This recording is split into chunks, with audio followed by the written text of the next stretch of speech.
ஒரு அழகான அன்பான கிராமம். அந்த கிராமத்தில் ஒரு சீடன் இருந்தான்.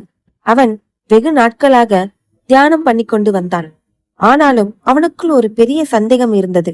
நமக்குள் இவ்வளவு தீய எண்ணங்கள், எவ்வளவு அறியாமை, இவைகளாம் எப்போது போகும் என்று. அதனால் தன் குருவிடம் சென்று அந்த சந்தேகத்தை கேட்டான்.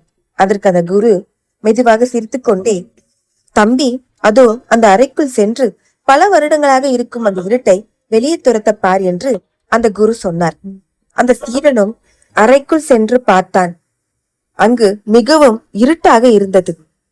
துடப்பத்தை எடுத்து அந்த இருளை துரத்த எவ்வளவு முயற்சி செய்தான். ஆனாலும் அந்த இருட்டு அங்கேயே இருந்தது. பிறகு அங்கிருந்து இருட்டு எப்படி போய் வெளிச்சம் தெரிஞ்சுக்க தமிழ் ஃபாக்ஸ் டிவி சேனல்ல ஃபுல் வீடியோ இருக்கு. டிஸ்கிரிப்ஷன் லிங்க் இருக்கு, மறக்காம போய் செக் பண்ணுங்க. ப்ளீஸ் எங்க சேனலை சப்போர்ட் பண்ணுங்க. தேங்க்யூ.